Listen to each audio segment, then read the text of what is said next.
And then Bob dropped the bombshell. Clear out your room next month. When my mother gets discharged from the hospital, I'm bringing her straight to this house. Living together might make household chores easier, but I'll have to face my mother-in-law and endure her snide comments every single day. I was utterly devastated. Understanding that he seemed determined to make this happen with his mother, rather than argue with him, I knew it was better to discreetly take measures. Years of experience had taught me that. Bob left, not suspecting a thing, and seemed quite pleased. Everything's going according to my plan, I thought. It was so simple, it was laughable. A few hours later, after tidying up and taking a break, my phone rang loudly. It was a frantic call from Bob. Hey, what the heck? The house is empty. I am Catherine Rose, a 45-year-old working mother holding a managerial position at a publishing company. I have a husband and 2 kids, a typical American family. When I got married, the idea of balancing work and family was just beginning to gain traction.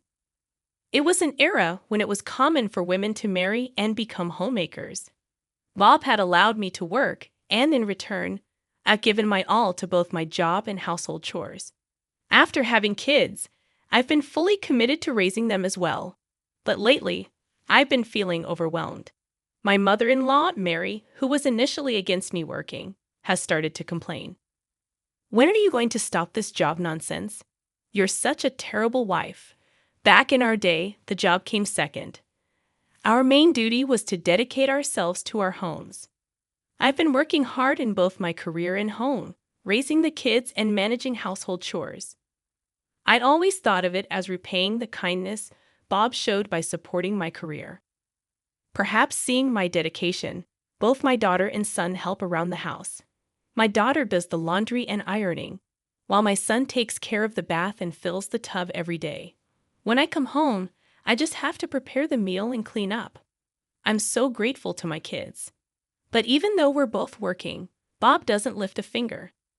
I've asked him to help out several times, but Bob's answer is always the same. Catherine, I let you keep working, didn't I? You're trying to skip out on your wife duties and make me do the chores because you want to have an easy life. Quit playing the victim.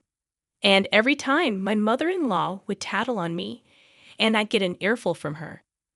Bob's the breadwinner of the family, you know, and you're trying to make him do house chores. What are you thinking, Mary? This is why it's never good for a woman to work. Be grateful I even let you work. Understand your place. Lately, perhaps she's bored, but almost every night she calls with these snide remarks. It's become so frequent and unbearable that both my kids and I are fed up. My kids have even started pretending they are needed somewhere else to hang up the phone. Sure, I'd appreciate the opportunity to keep working, but why the constant hostility? I've been the one handling both the household chores and raising the kids. She should understand how challenging it is to juggle both roles. What more does she want from me? Right now, I'm under so much stress, and the only saving grace is that my kids are on my side. The root cause of this situation lies in Bob's salary. Truth be told, Bob's pay isn't that great. It would be considered on the lower end. He had a tough time finding a job and eventually landed one at a small company thanks to a family connection. If he had shown some initiative, I wouldn't have cared about the low salary and would have supported him wholeheartedly. However, Bob got down on himself because of the way he got the job. In the beginning, he used to mutter things about how he should have been working at a bigger, more renowned company. He only ever did the work given to him, never striving for promotions or looking for new job opportunities. Someone truly capable would have studied on the side or honed their skills to find better job opportunities, but Bob didn't. So he only ever got raises based on seniority, and his performance-based bonuses were always the bare minimum. On the other hand, the company I work for is a nationwide corporation with parental leave policies in place early on. While it felt the effects of the economic bubble, it's a reputable company that has managed to avoid major salary cuts. Moreover, I've climbed up to the position of manager, successfully handling a significant number of contracts and projects. Naturally, I've earned considerably more than Bob. I'm even covering our kids' expenses, using my paycheck to set aside money for their college funds. I've taken full advantage of the benefits of working for a large corporation. Looking back, it feels like I was living off my savings when I took parental leave for my 2 children and had no salary. With Bob's salary, there's no way he could cover all the living expenses with 2 kids. I don't recall ever receiving living expenses from Bob, and there's no record of any transfers. Perhaps Bob let me continue working because he thought he could rely on my earnings.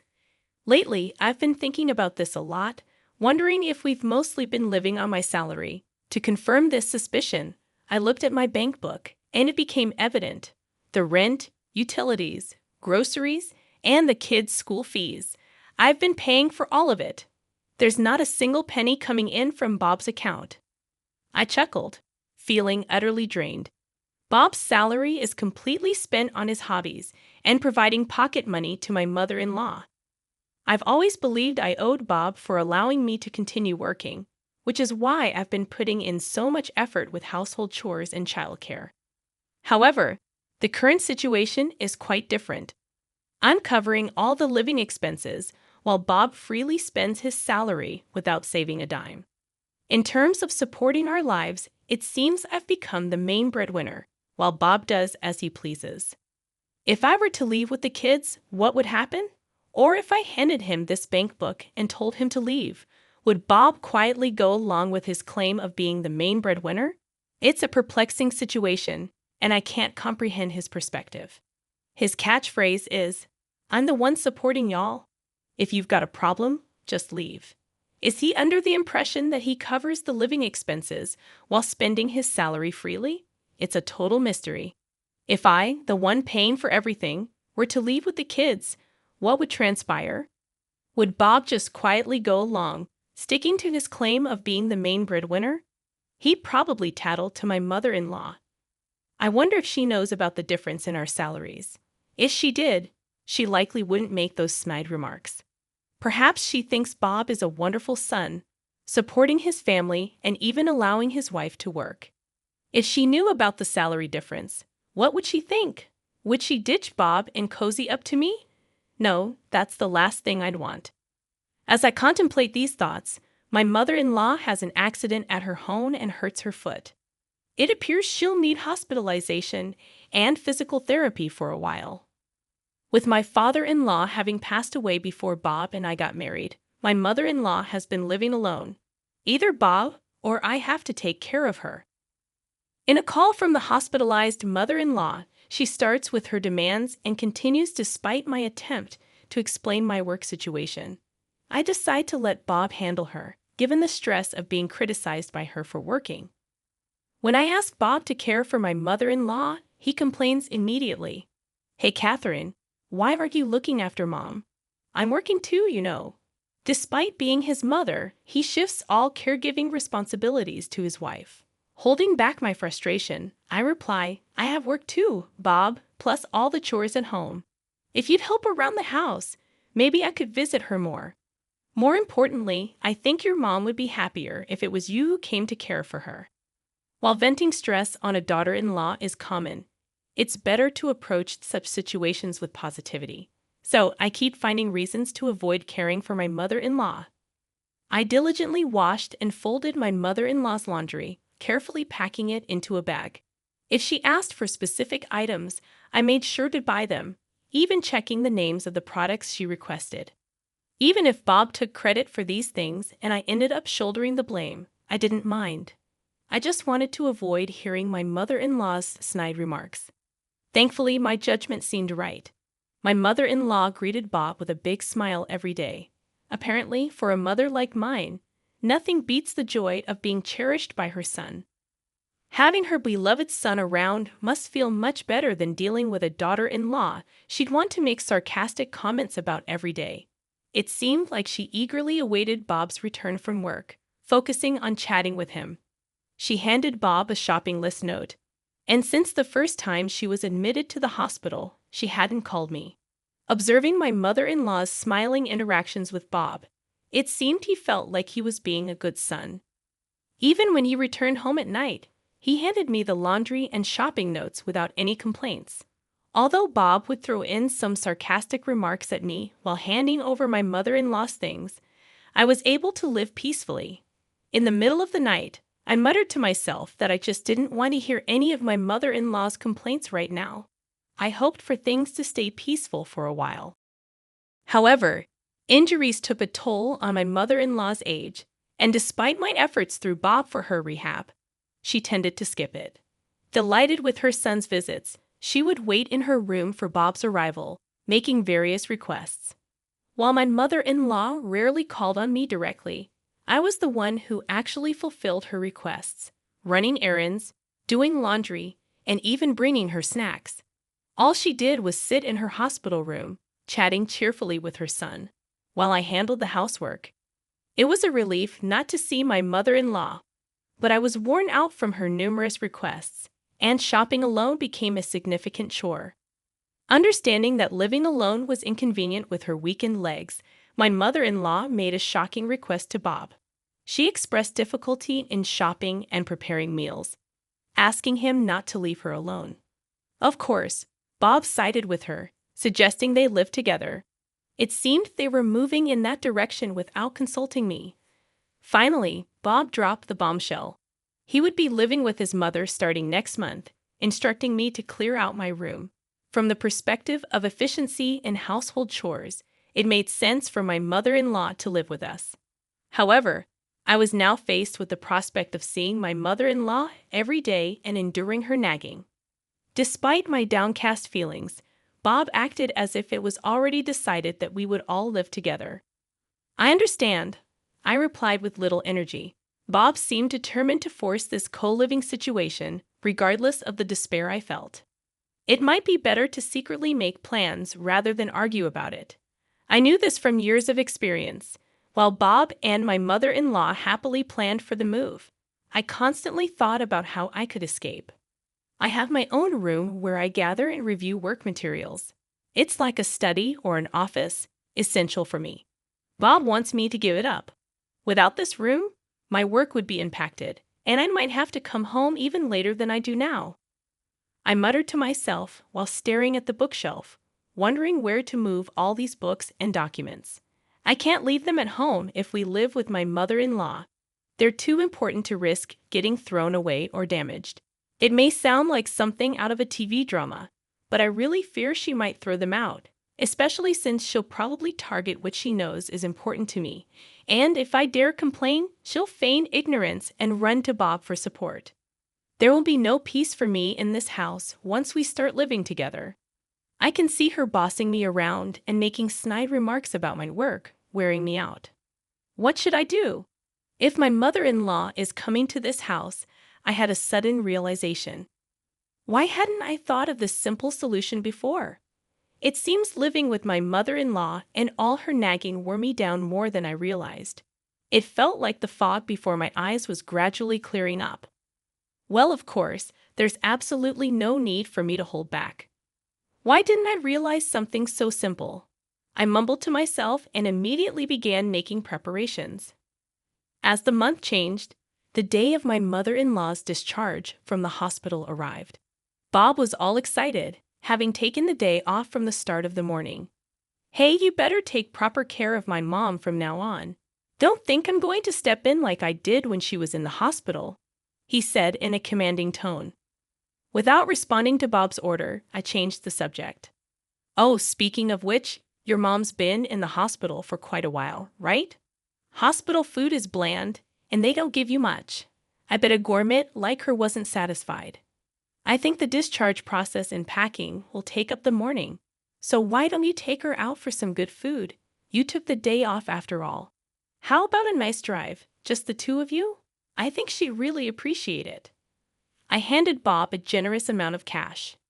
I had set aside some money for living expenses and even Bob's personal spending, but this was more than his monthly allowance. Surprised by the unexpected bonus, Bob's spirits lifted even higher. "Well, aren't you thoughtful? All right, I'll use this money and go for a drive with my mom. I'll give you a call when we decide about dinner. Make sure the house is in tip-top shape for my mom. All right. Without a hint of suspicion, Bob happily left. Everything was going just as I had planned. It was almost too simple. I couldn't help but laugh. This should buy me some time. I eagerly anticipated Bob and my mother-in-law's return as I continued tidying up the house. It was crucial to finish cleaning before they came back. A few hours later, just as I was taking a break after completing my tasks, my cell phone rang loudly. The call came in a flustered tone from Bob. "Hey, what's going on? The house is empty." That's right. After Bob went to pick up my mother-in-law, I moved all our stuff to the new house we just rented. Of course, I left some of Bob's personal belongings and a bed for my mother-in-law in the room. "Oh, you're back already. You told me to clear out the room, so I emptied both the room and the living room for Mom to feel comfortable. From now on, please enjoy your time with her," I responded nonchalantly, which only infuriated Bob. "You've got to be kidding me. The living room and kitchen are totally empty. After all I've done to support this family, how could you?" There it was, his go-to line. He seemed to believe that saying this put him in a superior position. How naive. No, Bob. I've been the one supporting the family, including you. Weren't you spending your paycheck on pocket money for your mom and your own hobbies, and yet you demand an allowance from the family budget? How does that make you the breadwinner? Bob seemed surprised by my resistance, but he retorted nonetheless. His argument, however, was nonsensical. "Shut it. I'm the man here. I'm the head of this household. You, as my wife, should just do as I say. Now put everything back the way it was." "No thanks. I bought all the furniture in the living room and all the kitchenware with my salary. The kids are with me, so don't worry. I also paid for the rent, utilities, and groceries of that house. So, in reality, I'm the breadwinner. Why did you decide to live with your mom without consulting me? I can't live with someone so selfish as you. Wish you can be the provider. Now live your life as you please." It seemed that Bob finally realized my intentions. "Hold on. Are you saying the rent for this place I've paid up until the end of this month, but from next month, you'll need to handle it?" I'd also canceled all the automatic payments for electricity, gas, and the internet. So good luck with that. Bob's words probably tipped off the situation. My mother-in-law also started making a racket in a loud voice.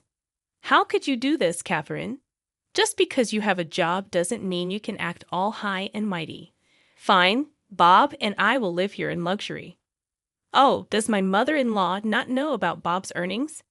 I hope you can have that luxurious life. That is, if your son can afford it anyway. Goodbye. Wait, Catherine. Where are you right now? I didn't bother listening to the rest of Bob's rant. I hung up and blocked both Bob and my mother-in-law's numbers. The aftermath unfolded as expected. With his meager salary from an uninspiring job at a small company, Bob had little left after paying the rent and utilities for the needlessly spacious apartment that once housed a family of 4. Constant bickering between Bob and my mother-in-law became a regular occurrence. In their new, oversized living space, complaints about meals were met with retorts like, "Can't you provide something better for your mother? And shut up. If you want something else, make it yourself.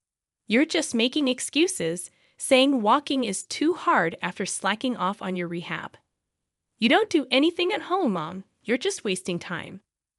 Neglecting her rehabilitation, my mother-in-law's legs weakened, and she refused to engage in any home workouts. Frustration crept in as her unreasonable demands on Bob increased. There were even concerns about early signs of Alzheimer's. Adding my mother-in-law's pension, their financial situation felt like poverty. Moving to a smaller, more suitable place seemed logical, but it appeared Bob hadn't considered it. Since that incident, I had blocked all communication from both Bob and my mother-in-law. They didn't know our new address, and any attempts to contact me were futile. Their living situation was on the verge of collapse. With a decent income, thanks to my children's help, I managed to lease a nice apartment where each of my kids had their own room.